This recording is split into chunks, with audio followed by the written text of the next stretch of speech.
Bonjour à tous, je suis ravie de vous retrouver aujourd'hui pour une vidéo un petit peu spéciale. Aujourd'hui, je vais vous parler des problèmes de mon fils, voilà, des problèmes de santé de mon fils. Ça ne sera pas une vidéo budget. Alors, cette vidéo risque d'être un petit peu longue, donc n'hésitez pas à prendre un petit café et un petit goûter. Voilà, je vais essayer d'être quand même assez bref dans ce que je dis et pas m'éterniser trop longtemps sur le sujet, mais très franchement, ça fait plus de... Ouais, ça fait 4 ans et demi donc qu'on enchaîne les choses et il y a beaucoup de choses à dire. Voilà. Donc il a 5 problèmes majeurs, 5 problèmes de santé, voilà. Donc on va commencer par le début. Je vous inclurai des petites photos de mon fils quand il était petit pour vous parler un petit peu du cœur, de ce qui s'est passé. Donc, âme sensible, s'abstenir. Nous, on a l'habitude de voir ces photos. Maintenant, quand j'ai découvert mon fils comme ça la première fois, je vais pas vous dire que j'étais heureuse, c'est pas vrai, j'étais très meurtrie aussi. Donc, voilà, si vous voulez pas voir les photos, passez peut-être le passage du cœur parce que c'est le plus sensible et c'est le seul qui a eu une opération. Donc, voilà, qui dit opération à cœur ouverte dit cicatrice. On est obligé de passer par là, malheureusement. Voilà.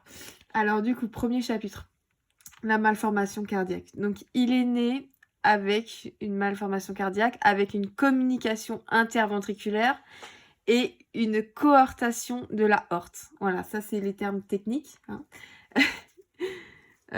Comment on l'a appris? À 6 mois de grossesse, j'ai fait une échographie. Alors tous les mois avec mon gynéco, il me faisait des échographies. C'était pas une échographie de troisième trimestre, c'était entre les deux. Il a vu quelque chose, mais il n'était pas sûr. Et c'est vrai qu'ils sont pas qualifiés pour aller plus dans les détails quand il s'agit du cœur, des poumons, de ces choses-là. Donc, il m'a envoyé faire un contrôle du cœur à Dijon. Nous, on habite dans la Bourgogne, donc on va dire, l'hôpital spécialisé le plus proche de chez nous, c'est Dijon, qui est quand même à 2h30 de route. En fait, nous, où on vit, voilà, donc moi, je vis là, Dijon, c'est tout en bas. Voilà, là, un tout petit peu là, on est dans le Loiret. D'ailleurs, moi, je travaille dans le Loiret, je suis à 10 km du Loiret, voilà. Et un tout petit peu au-dessus, on a la Seine-et-Marne et Paris. Pour nous, c'est plus simple d'aller sur Paris dès qu'on a un souci. D'ailleurs, on a pris après cette habitude-là, plutôt que d'aller à Dijon, qui est à 2h30. Alors, j'ai été à Dijon faire l'échographie du cœur. J'ai été extrêmement mal reçue à Dijon. Donc j'étais à 7 mois de grossesse, hein, donc c'est quand on se dit qu'à 7 mois de grossesse, il y a un problème sur son bébé, c'est déjà dur à vivre. En plus, quand on est face à des personnes dans le milieu médical qui n'ont absolument aucun cœur, aucun tact et aucun savoir-vivre, franchement, c'est difficile à vivre. Voilà, donc je suis tombée sur une femme qui m'a fait l'échographie du cœur et qui m'a dit que mon fils va naître avec une malformation cardiaque, mais que alors, je sais pas si elle m'a dit ça pourrait provenir d'un syndrome ou c'est moi qui l'ai compris, mais moi j'ai compris. Ça provient du syndrome de Dijorge, voilà. Alors après, je suis enceinte de 7 mois, je supporte pas beaucoup voilà, les tensions, tout ça. Donc peut-être que j'ai mal pris ce qu'elle m'a dit et qu'elle m'a pas parlé comme ça, mais franchement, je l'ai très mal pris. Donc je lui dis syndrome de Dijorge. Moi, je connais pas, je ne sais pas ce que c'est. Elle m'a dit c'est un syndrome génétique qui provoque des retards mentaux chez les enfants. Voilà, donc en gros, elle m'a dit ou vous voulez vous gardez quand même votre enfant et vous voulez pas savoir et vous attendez l'accouchement pour savoir si votre enfant a le syndrome de Dijorge, ou alors vous faites une amyosynthèse pour vérifier que ce n'est pas le syndrome de Dijorge, que c'est uniquement une malformation cardiaque. Nous, bah, moi c'était mon deuxième enfant, mon conjoint c'était son premier. On l'a beaucoup désiré, hein, il s'est fait un petit peu attendre. Donc, on voulait quand même savoir je pense que franchement, je suis les personnes qui ont le courage de vivre avec des enfants handicapés, je les vraiment, je sais pas comment ils font, je trouve qu'ils ont énormément de courage. Nous, franchement, on l'aurait pas fait, voilà. Donc moi, j'ai voulu savoir si mon enfant, en plus, j'ai horreur d'être dans le doute. C'est quelque chose que je supporte pas. Pire que les maladies, tout ça, c'est être dans le doute, en fait, de ne jamais savoir ce qui va se passer derrière. Et malheureusement, j'ai été, des années dans le doute, hein. Là, depuis toujours, je suis dans le doute, hein, quelque part, hein. C'est, depuis plus de 4 ans, je suis dans le doute. Voilà. Donc, j'ai dit que je voulais faire une amniosynthèse. Elle m'a demandé si je voulais la faire à Dijon et vu comment, j'ai été reçue, j'ai dit: «Non, je veux qu'on me transfère à Paris». Voilà. Paris, c'est en plein milieu. Paris 15e, on va à Necker, c'est à 1 heure et demie de chez nous. Alors, 1 heure et demie quand ça roule, hein. On connaît tous, les périphes de Paris, voilà. Mais il y a pas photo, quoi. Donc elle m'a transférée à Dijon, à Paris, pardon. J'ai été, faire mon amniosynthèse à Paris et là franchement j'ai été reçue mais super bien. Ils étaient, adorables, ils expliquaient très bien, ce qui allait se passer, voilà. Donc j'ai fait mon amniosynthèse, donc pour ceux qui ne connaissent pas, c'est, un acte, chirurgical quand même. C'est on vous, passe une aiguille dans le ventre pour vous prélever le liquide amniotique et en même temps on vous fait une échographie pour vérifier qu'ils sont pas en train de piquer où il y a le bébé. Donc bah, j'étais toute seule, mon conjoint n'a pas pu rentrer, pour faire la myosynthèse. Donc voilà, je suis sortie, assez rassurée quand même en me disant que, bah, il y avait une chance que ça soit pas le syndrome de Dijorge, surtout que c'est un syndrome génétique et que dans nos familles, on n'a pas ce genre de maladie. Donc j'étais quand même, on va dire qu'ils étaient très rassurants, donc c'est vrai que je suis sortie, j'étais un petit peu mieux, voilà. Je me suis mis en arrêt maladie, le temps d'avoir les résultats. Elle m'avait dit 10 à 15 jours, donc au bout de 10 jours, elle m'a téléphoné pour me dire que donc mon enfant n'a pas de syndrome de Dijorge, il a uniquement une malformation cardiaque. Voilà, donc là, les rendez-vous ont commencé à s'enchaîner. J'étais à plus de 7 mois de grossesse. On faisait les trajets, quasiment toutes les semaines pour aller à Necker et chez moi, j'avais, 1 rendez-vous par semaine avec mon gynécologue et 3 rendez-vous par semaine avec ma sage-femme. Faut savoir que moi, je suis anti-médecine quasiment. Je suis malade, je ne prends aucun médicament. Il y a que quand mes enfants sont malades que je les emmène au médecin. Moi, je suis malade, j'attends que ça passe. Heu, donc franchement, avoir tous ces rendez-vous, c'était très compliqué, hein. Je l'ai très mal vécu, mais après c'était pour, le bien de mon bébé, donc j'ai été au bout et d'ailleurs, voilà, pour revenir à Dijon, elle m'avait dit, très gentiment, «Mais vous pouvez interrompre votre grossesse à tout moment, vous naîtrez d'un enfant mort-né». Voilà. Voilà, donc c'est enfin recevoir des paroles comme ça, c'est dur quoi. Je veux dire, les gens sont quand même, les gens alors je les mets pas tous dans le même sac, hein, parce que moi j'étais à Necker et franchement les médecins sont hors du commun, hein. Mais ailleurs, c'est pas toujours le cas malheureusement. Voilà, alors du coup les rendez-vous se sont enchaînés. J'ai vu, le professeur Bonnet qui est, la personne qui m'a tout expliqué, comment ça allait se passer et qui est aussi le professeur qui suit encore mon fils et qui le suivra s'il reste à l'hôpital, hein, de Necker toute sa vie, mon fils, voilà. Il m'a très bien expliqué, il m'a dit qu'il y en aurait pour, une quinzaine de jours, qu'ils allaient, bah, faire une opération à cœur ouvert.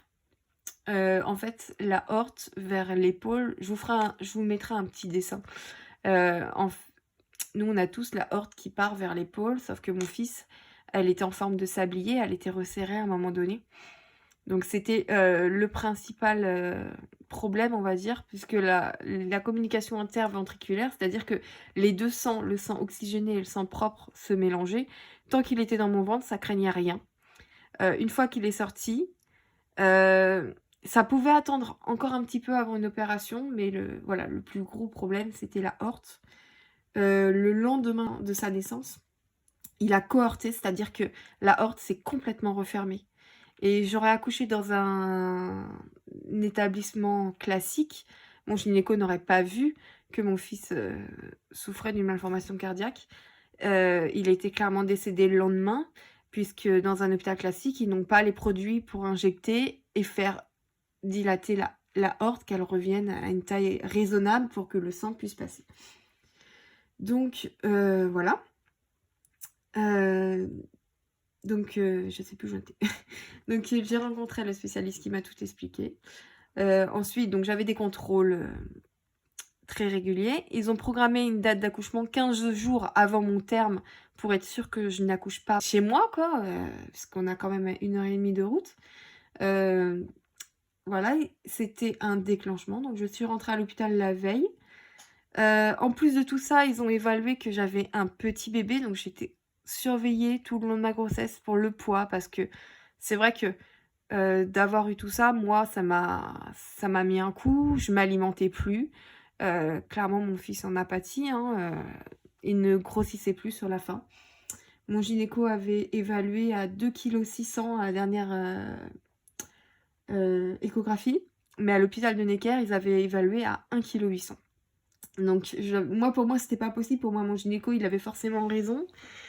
Et je pense qu'il était plus dans le bon, puisque mon fils faisait 2,4 kg quand il est né. Donc j'ai été déclenchée par ballonnet, pour les personnes qui connaissent. Je vais pas rentrer dans les détails, puisque bon, ça n'intéresse pas tout le monde, hein. Voilà, en gros, je suis rentrée un mercredi soir. Le jeudi soir, il me faisait un déclenchement par ballonnet. S'il ne prenait pas, il me refaisait un déclenchement par ballonnet le vendredi. Et le lundi, si ça prenait toujours pas, je vais une césarienne. Voilà. C'était le programme qui était prévu. Quand j'ai vu les douleurs du premier déclenchement par ballonnet, pour moi, je me suis dit dans ma tête, c'est clair et net, je ne subirai pas un deuxième fois toutes ces douleurs pour rien. Là, il faut qu'il sorte aujourd'hui, quoi. Donc j'ai rien fait, je pense qu'il a compris lui-même que c'était le premier jour et qu'il fallait qu'il sorte. Voilà, donc le 11 juillet 2019. Donc il est venu au monde très rapidement. Moi, j'ai des accouchements éclairs et qui font extrêmement mal. Voilà, donc j'ai eu la péridurale, mais je sens tout, en fait. La péridurale ne me fait jamais rien. Voilà, donc il est venu au monde, d'ailleurs, alors ils m'ont percé la poche des os, puisque elle ne se perçait pas tout seul. Ils m'ont dit: «Bah, vu que vous avez un accouchement rapide, on revient dans 1 heure vous voir». Non, en fait, 5 minutes après, je sonnais, il était en train de descendre tout seul. Je les voyais paniquer devant moi, personne n'était prêt, ils avaient rien préparé. En 20 minutes, il est descendu tout seul. Je n'ai jamais poussé à aucune de mes grossesses. Les bébés prennent, le tunnel, voilà, la porte de sortie, descendent tout seuls, et justement, à chaque fois, on me dit: «Retenez votre bébé, le col n'est pas ouvert», mais je ne peux pas retenir mon bébé. Ce n'est pas moi qui le pousse, c'est clairement lui qui sort. Voilà, donc ça a toujours été comme ça, malheureusement. Alors c'est très rapide, hein, heureusement, mais les douleurs sont très concentrées et très intenses. La preuve, c'est que j'ai quand même mis 10 ans avant de refaire un autre enfant, parce que j'ai été traumatisée de mon premier accouchement, hein. Voilà, j'étais jeune, en plus, j'avais 21 ans, j'en ai été traumatisée. Il m'a fallu bien 8 ans pour me dire que oui, je pourrais avoir un autre enfant. Pour moi, il allait être fils unique, et c'est tout, quoi. Donc voilà, donc mon bébé, il est sorti, donc Milan. On me l'a pas donné, c'est la chose la plus dure, en fait, alors, on est préparé aux choses, hein, quand même. On se prépare, on sait qu'on a un bébé qui est différent, quoi, qui va naître différent des autres bébés, mais on n'est jamais préparé réellement à tout ce qui va se produire derrière, quoi. Donc on ne me l'a pas donné, on l'a enlevé directement, on a été le mettre en couveuse, et après on est revenu avec mon bébé pour me le présenter, mais je n'ai pas pu le prendre. Voilà, donc après ils ont enlevé mon enfant, tout simplement, et il est parti en néonatologie. Et moi, bah, je suis restée là pour recevoir les soins. Voilà. Ensuite, on a été... donc j'ai accouché, il était 18h58. Enfin, je confonds avec ma fille, parce que ma fille, elle est venue au monde à 19h55. Du coup, les horaires se ressemblent. Non, mon fils, 18h58. Donc, le temps de faire les soins, tout ça, on doit rester 2 heures en salle d'accouchement. Après, je suis pas retournée dans ma chambre, je suis directement allée en néonat voir mon fils. On a pu le prendre, il allait bien. Pour l'instant, c'était un bébé classique, normal, voilà. Et puis après, bon, bah, après tout ça, on est resté quelques heures, on a été se coucher, tout ça, on est revenu le lendemain. Le lendemain, ils avaient branché, des cathéters, au début dans le bras, ensuite, ils en ont branché un là et après ils en ont branché, par la suite, d'autres dans l'aine, voilà. Donc bah, à partir de ce moment-là, j'ai plus pu prendre mon fils du tout pendant au moins 3 4 jours, voilà. Il était branché, donc il avait cohorté, donc il était branché à la machine. Très, très dur quand même, hein. En plus, il a eu, la jaunisse, donc il était sous lampe. C'est la totale en fait, quand on se dit, déjà, enfin, on a un enfant qui naît normalement, il a la jaunisse, c'est pas grave, mais quand on a tout ça par-dessus, on se dit on accumule en fait, voilà, on accumule. Moi, j'ai l'impression que mon fils, il accumule depuis toujours, qu'il y a la maladie qui s'est greffée à lui et qui, bah, malheureusement partir pour le laisser vivre sa vie. Voilà. Donc moi, je suis restée alors au bout de 3 jours, je me suis fait, bah, virer de l'hôpital, hein, comme, voilà, comme une personne qui accouche, normalement, on va dire. Heureusement, des amis à mes parents vivent, dans le 13e arrondissement, donc ont gentiment laissé leur appartement et je faisais une demi-heure de métro tous les matins et tous les soirs pour, retourner à l'appartement, voir mon fils. J'étais toute seule, mon conjoint était rentré chez nous, dans Lyon. Lui, il avait besoin de continuer, de travailler et pas être, tout le temps à l'hôpital puisque je pense que sinon, bah, il aurait, pété un câble, hein, clairement, c'est donc voilà, moi ça je l'ai pas bien vécu non plus, hein, je vais pas dire le contraire, il le sait, mais d'un autre côté, je comprends, je comprends. Donc voilà. Au bout de 12 jours, donc à ces 12 jours, il a été opéré du cœur. Ils lui ont complètement ouvert le thorax. C'est une opération à cœur ouvert. Normalement, on devait avoir 2 opérations, puisqu'il y a 2 problèmes. Une, à sa naissance et une quand il aurait 6 mois à peu près. Sauf que le chirurgien a dit: «Non, non, non, moi je fais tout d'un coup, je prends le risque de faire tout d'un coup, on va pas lui faire resubir une deuxième opération à 6 mois». Voilà, donc super. L'opération a duré 8 heures. 8 heures d'attente interminable, mais après, bon, elle s'est bien passée. Quand il est remonté après il est remonté du coup en réanimation et puis en néonat. Là, c'était dur. Là, on voit son enfant, bah, c'est pas le petit bébé classique, malgré qu'il avait des cathéters, qu'il avait des électrodes, c'est plus le petit bébé classique, là. C'est le bébé qui a subi quelque chose de très, très lourd. Je vous inclurai des photos, hein. Voilà, il était branché à des tonnes de machines, hein, des tonnes de produits qui lui étaient injectés. Il avait une sonde, il ne pouvait pas s'alimenter normalement, enfin, il ne peut pas du tout s'alimenter. Voilà. Après quelques jours, on est passé, dans un autre service. Alors, on est passé en réanimation, mais avant, je ne sais plus en quoi on était du coup. J'ai l'impression qu'on était en salle de réveil après une opération. Je pense que c'était un truc comme ça. Et après, on est passé en réanimation. En réanimation, j'ai pu reprendre mon fils à nouveau. Il y avait moins de contrôle, moins d'infirmières, moins tout ça. Donc, c'était un peu plus cool, clairement. Voilà. Et au bout de 21 jours, on a pu sortir de l'hôpital. Donc là, franchement, c'est la délivrance quand on lui dit qu'on peut sortir de l'hôpital. Par contre, on sort de l'hôpital avec bah, un nouveau problème qui s'est créé, malheureusement. Le spécialiste, il me dit qu'il a remarqué quelque chose au niveau des hanches. Donc, il va falloir aller faire une échographie de contrôle. Quasiment 2 jours après que je sois rentrée, j'ai été faire mon écho. Bah, je suis rentrée le samedi, j'ai été faire mon échographie le lundi. Voilà. Donc il avait bien un problème aux hanches, il a une dysplasie des hanches. Alors là, c'est très compliqué à expliquer. En gros, la hanche n'est pas dans le bon axe, voilà, et c'était les 2 hanches. Il a porté un lange pour maintenir ses hanches écartées. Si j'ai une photo, je vous la mettrai, normalement je dois avoir ça. Pendant 2 mois, à chaque fois on retournait un équerre dans un autre, service. Le service, quoi d'ailleurs? Orthopédie, voilà. On voyait beaucoup d'enfants, qui avaient, des plâtres, qui s'étaient cassés quelque chose, qui venaient pour ou faire un plâtre ou enlever leur plâtre et nous on venait pas du tout pour ça. Voilà. Ensuite, ils se sont rendus compte que le lange, n'était pas assez efficace. Ça ne fonctionnait pas, donc ils sont passés à des attelles. Là, c'était très dur. Il a été attelé jusqu'à ses 8 mois. Je vous mettrai une photo, hein, des coques en espèce de résine avec une barre en métal. C'était compliqué. Après, j'ai eu un contrôle au bout de 8 mois, et encore heureusement, parce qu'à 8 mois, il se retournait tout seul dans son lit avec ça, il me faisait terriblement peur, hein, franchement. Il s'avère que la dysplasie avait disparu.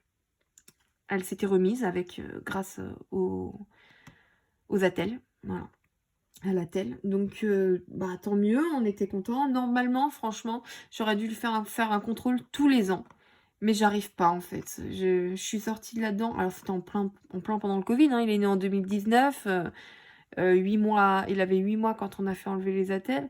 Voilà, tout ça c'était en plein pendant le Covid. C'était une vraie galère pour avoir des rendez-vous. J'ai un peu abandonné sur ça parce que il y a déjà tellement de choses et le cœur a déjà tellement pris de place que j'avais pas la force en fait. Donc j'espère que derrière il n'y aura pas d'autres problèmes qui se créera, hein. Logiquement, la dysplasie elle s'est remise. Donc bah on verra, hein, on verra au fur et à mesure, malheureusement. Voilà, entre-temps, on fait des contrôles pour le cœur. Quand on sort, au début, on fait des contrôles toutes les semaines. Ensuite, tous les mois. Après, on doit faire des contrôles tous les 6 mois.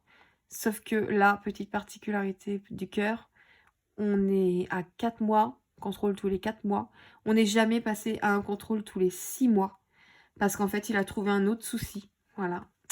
Le canal où passe le sang, chez nous, il est tout droit et nous avons la valve au milieu. Voilà. Chez mon fils, il fait ça et il fait ça. Du coup, le sang vient taper sur le côté, repartir sur le côté et ça abîme la valve. Donc ça fait 2 ans, on le sait. Il nous a prédit une nouvelle opération. Pour l'instant, les chiffres ne bougent pas trop. On est en dessous de la limite critique. Donc tant que ça bouge pas, il pousse le plus loin possible avant d'opérer. Parce que malheureusement, il y a des risques de récidive. Donc plus il sera grand quand on fera cette opération, moins il aura de chance de refaire une opération pour le même problème. Voilà. Donc ça, je pense que le cœur, j'ai fait à peu près le tour, hein. Donc là, maintenant, il est surveillé tous les 6 mois. Dernier petit contrôle le 31 juillet 2023. Il a dit, ça n'a pas bougé, ça fait 2 ans que ça n'a pas bougé, on va passer à une visite tous les 9 mois. Franchement, pour nous, c'est une petite victoire. Là, on devrait être une visite tous les ans. On n'a jamais été à une visite tous les ans. Nous, on le vit comme une victoire. On sait qu'il y aura une opération. Mais plus elle va être faite loin, déjà pour lui, ça sera plus facile. Là, je le vois, dès qu'il se fait mal ou quoi, il va me dire son mal, quoi. À 12 jours, il me disait pas j'ai mal. Et on voyait même pas, en fait, qu'il avait mal. Il se touchait pas. Et donc, plus ça sera fait tard, et mieux ce sera. Entre-temps, un petit nouveau problème s'est créé. C'est le 3e problème. Il a une boule au niveau des testicules et un petit peu plus haut dans l'aine, en fait. Voilà, donc on a été faire un contrôle dans notre hôpital, vers chez nous. Il nous a dit c'est une hernie inguinale. Alors je vous mets pas de photo, hein, parce que c'est la partie intime, donc vous n'aurez pas de photo. Après vous pouvez taper sur internet si vous savez pas ce que c'est, et normalement vous trouvez. Une hernie inguinale, voilà, donc c'est quelque chose d'assez courant, surtout chez les hommes, hein. Voilà, tout simplement. Donc on a été, voilà, donc ils nous ont dit vers chez nous, bah, qu'il ferait rien, hein. Il avait 2 ans, il ferait rien. Déjà, c'est très, très rare, hein, quand même, d'avoir des rendez-vous pour les enfants ici. Franchement, on n'en trouve pas. Ils veulent pas s'occuper d'enfants. Il faut tout le temps aller à Paris. À Paris, moi, je peux pas y aller toute seule. Il faut forcément qu'il y ait mon conjoint. Donc, où il y va, depuis qu'on a ma fille, bah, il y va avec Milan. Ça m'embête parce que je vais plus trop au rendez-vous. Quand je peux la faire garder, bah, je la fais garder pour pouvoir aller au rendez-vous. Euh, voilà, quoi. À Paris, c'est pénible pour nous, quoi. On va déjà à Paris pour des gros problèmes. On n'a pas envie d'aller à Paris tous les 4 matins, quoi. Euh, donc, on a été à Paris, mais Necker ne font pas la chirurgie, en gros, la spécialité viscérale et urologue. Voilà, les urines, les viscères, tout ça, ils ne font pas. Donc, on nous a envoyés à Trousseau, à Paris. Alors là, Trousseau, on a été très très mal reçus. En plein pendant le Covid, donc un seul parent qui accompagne. On te le dit très gentiment, c'est ironique, hein, bien sûr. Voilà, un médecin qui parle très difficilement français. Je pense qu'elle était quelque chose comme russe ou polonaise.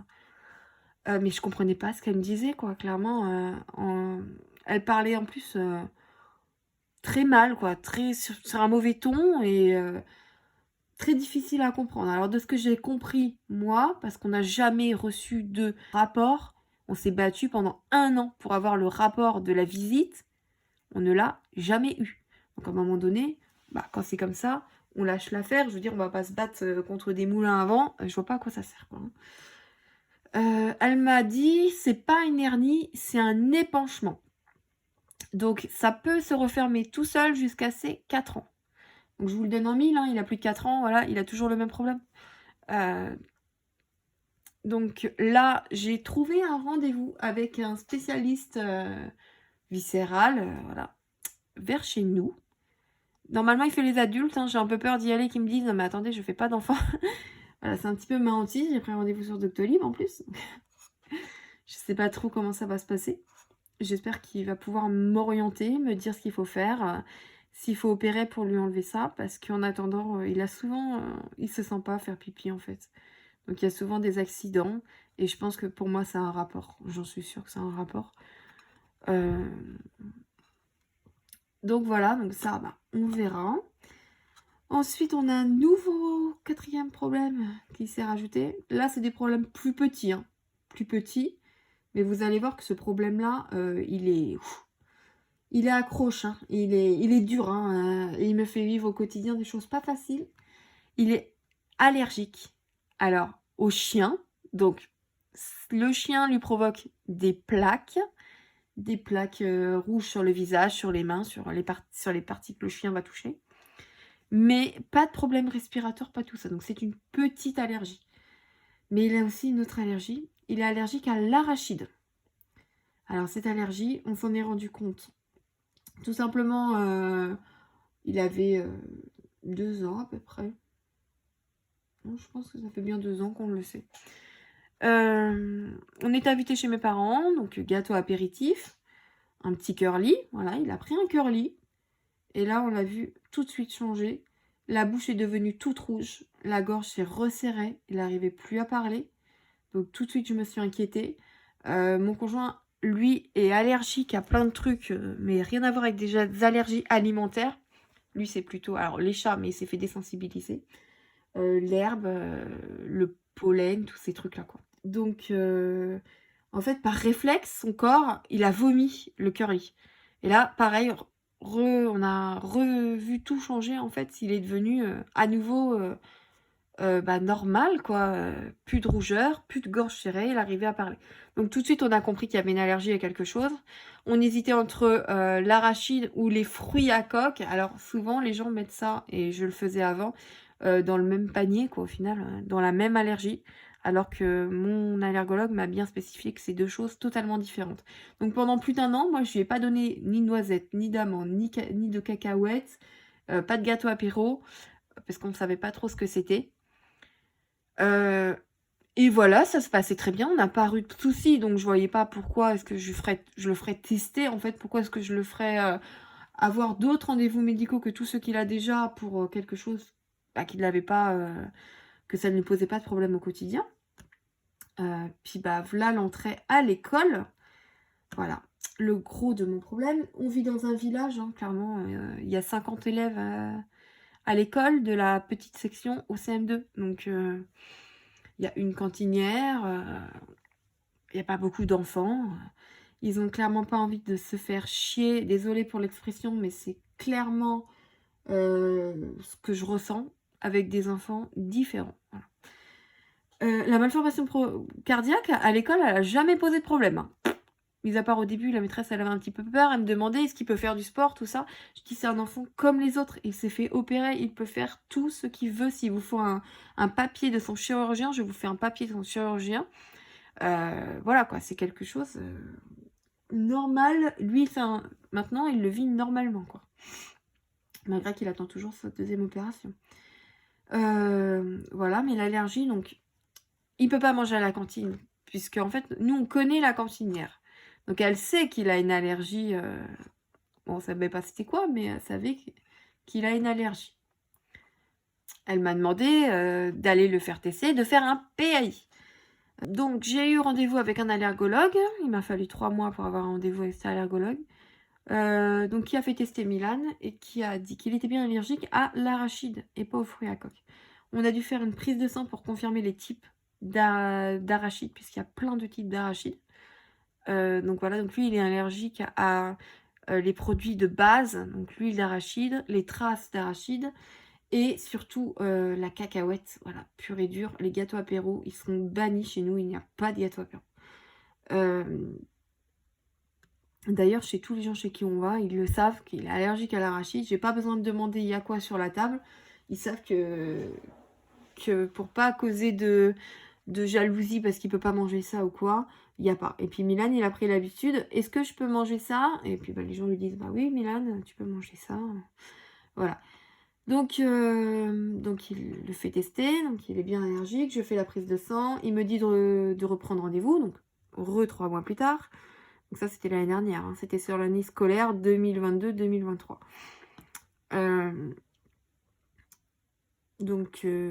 Et de télécharger le PAI qu'il me remplira. Donc, je retourne le voir. Il m'explique son allergie. Et ensuite, il me remplit le PAI.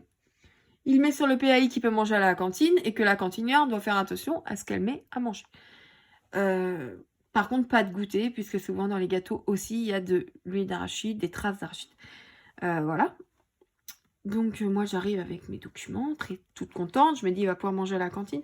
Alors, moi, je travaille pas, donc c'est pas un besoin qu'il mange à la cantine. C'est juste que lui, en fait, il en a envie. Il en mourait d'envie, clairement. C'était pourquoi moi, je peux pas faire les choses comme les autres, en fait. C'est clairement ça, quoi. Donc, j'arrive avec mes documents. Et, ah bah non, mais faut que tu passes à la mairie. Donc, je passe à la mairie. J'ai rendez-vous. Alors, je passe à la mairie. J'arrête pas de téléphoner à la mairie, mais il n'est jamais là, monsieur le maire. Bien évidemment. Il est occupé à faire autre chose. Je dis ça parce que c'est un pro internet. Hein. Il passe son temps à faire des parodies, à se moquer de Macron sur internet. Voilà. C'est pour ça il y a du temps. Par contre, pour recevoir ses administrés, il n'y a personne. Voilà. Donc, je finis par avoir un rendez-vous avec lui. Qui m'explique que j'ai signé le règlement, que c'est marqué dans le règlement qu'ils prennent pas les PAI. Je dis, mais attendez, c'est votre cantinière qui me fait faire des démarches. Même la cantinière, elle le sait qu'elle comprend pas les PAI.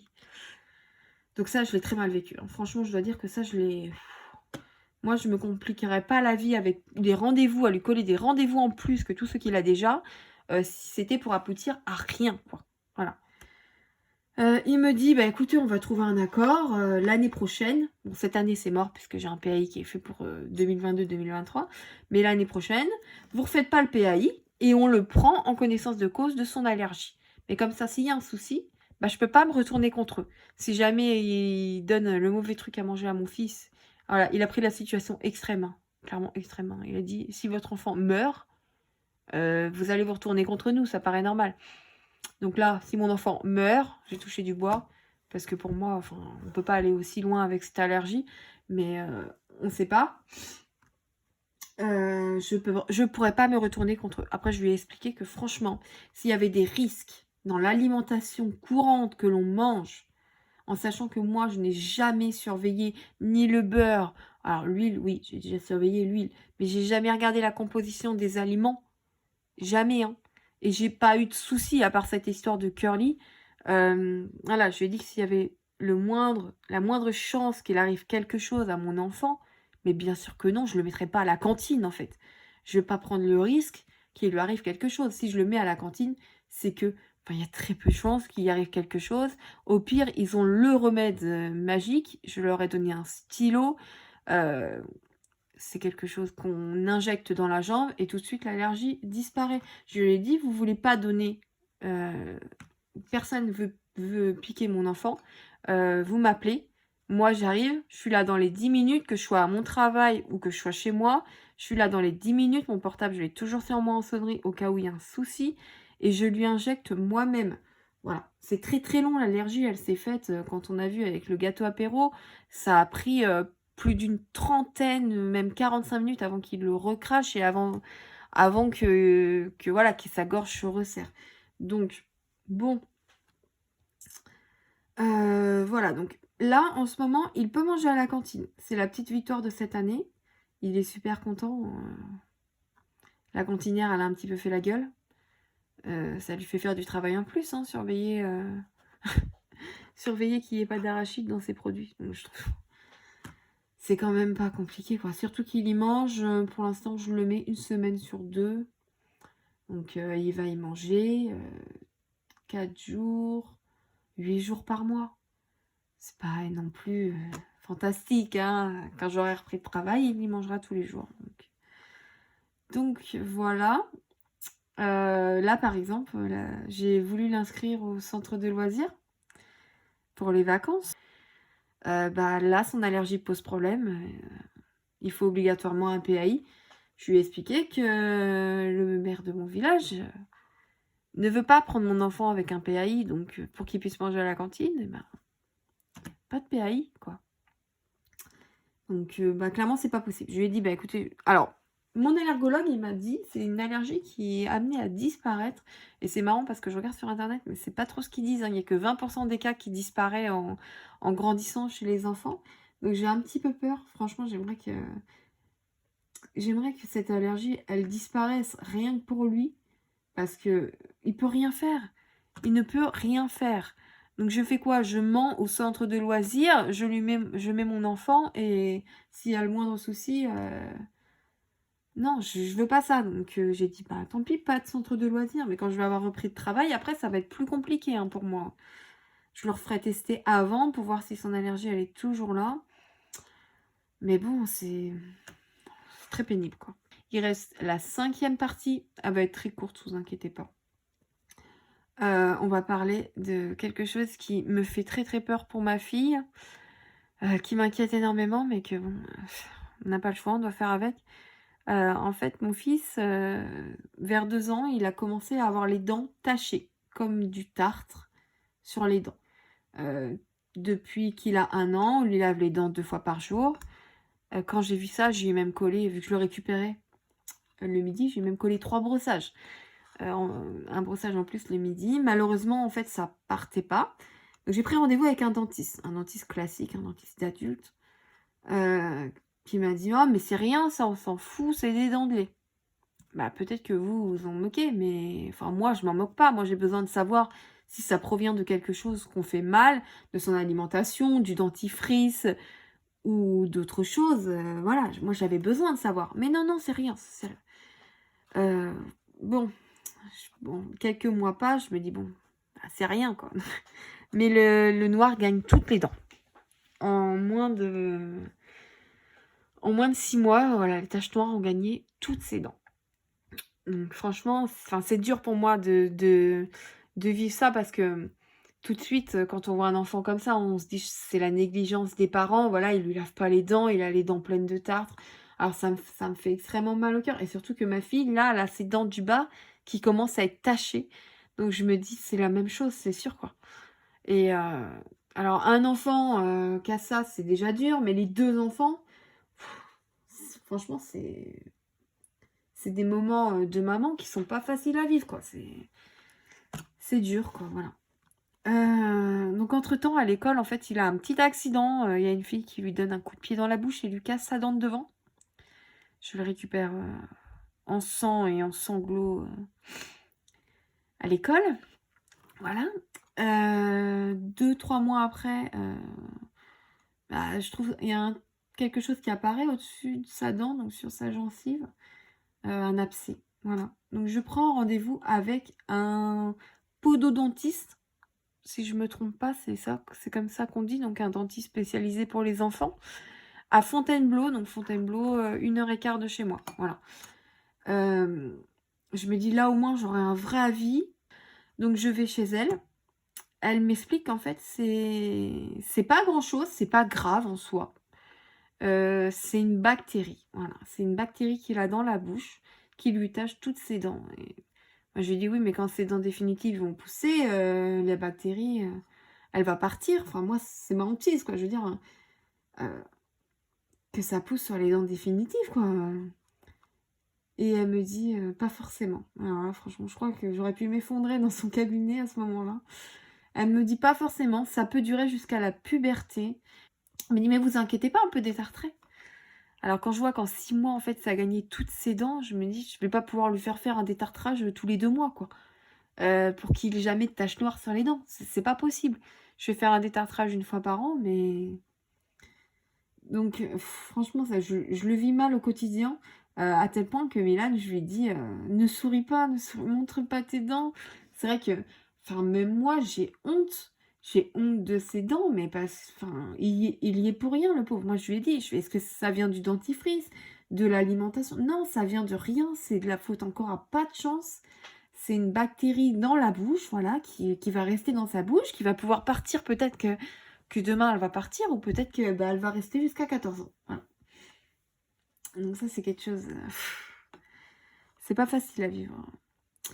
En même temps, bah, elle regarde son abcès, elle dit: «Oui, bon, il y a un abcès, je vais vous mettre sous antibiotiques», et elle me donne un rendez-vous 1 semaine après. Elle m'a dit: «On va retirer la dent». Voilà. Voilà, donc en fait, elle lui gonfle un ballon, sur la dent et sur la gencive, sur l'abcès, et puis, bah, en fait, ça fait tout simplement sortir la dent tout seul. Il a eu extrêmement mal. Franchement, il était en pleine douleur, c'était absolument horrible de le voir souffrir. J'étais obligée de lui tenir les pieds. Son assistante lui tenait les bras. C'était pour moi, c'était, un moment de torture, quoi, hein. Donc elle a enlevé sa dent. Il pleurait tellement. En sortant, il m'a dit: «Mais pourquoi tu m'as fait ça? Pourquoi tu m'as emmené là? Regarde, j'ai plus de dents à cause de toi». Et j'ai dit: «Mais non, mais regarde, on a pris la dent, on va la donner à la petite souris. La petite souris, elle va amener quelque chose», voilà. Après bon, après c'est passé. Bon, le soir, je me suis dit: «Comment il va faire pour manger, tout ça?» Au final, franchement, ça a été, il a réussi à manger. Il nous a épatés le soir même, pour manger. Voilà, donc là, il a une dent en moins, puis, bah, il a les autres dents toutes tachées. Heu, Malheureusement, il y a rien à faire, quoi. Mais j'ai l'impression que je pense qu'il a quand même la santé fragile. J'ai l'impression qu'à chaque fois c'est une porte ouverte, pour recevoir toutes les maladies et tous les problèmes. Alors après, je me trompe, j'espère que franchement pour lui plus tard, parce que bon, je le trouve hyper courageux, hyper, enfin, après, quand on voit par quoi il est passé, il a toujours le sourire et la joie de vivre, hein. Je suis admirative de ça, franchement, je me dis: «J'espère que ça l'aidera au final dans sa vie plus tard, à avoir toujours du positif et à pas que voir le négatif». Voilà. Bah, écoutez, je pense que j'ai fait le tour. J'ai parlé de ces 5 problèmes majeurs. J'espère que qu'on n'en aura pas d'autres qui vont se rajouter. Voilà, et que, bah, le cœur, il va se refaire opérer à nouveau, donc ça, c'est une nouvelle épreuve qui arrivera. Après, ma fille, voilà, elle a aucun problème de santé.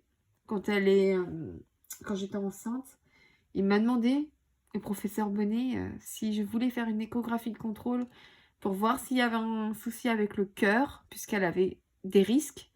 Elle avait pas autant de risques que son frère, mais elle a pas de risque zéro comme les enfants classiques, puisqu'elle a un frère déjà atteint d'une pathologie. Voilà. J'ai dit non. J'ai pas voulu. Je lui ai répondu gentiment que s'il y a un souci, mon gynéco qui a vu le problème de mon fils, il le verra aussi.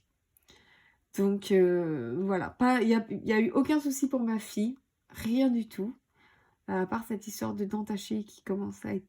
Malheureusement, c'est une bactérie, donc je pense qu'elle se donne entre enfants. Ça, je lui avais pas demandé au dentiste, j'aurais dû lui demander, mais je vois pas ce qu'on aurait pu faire.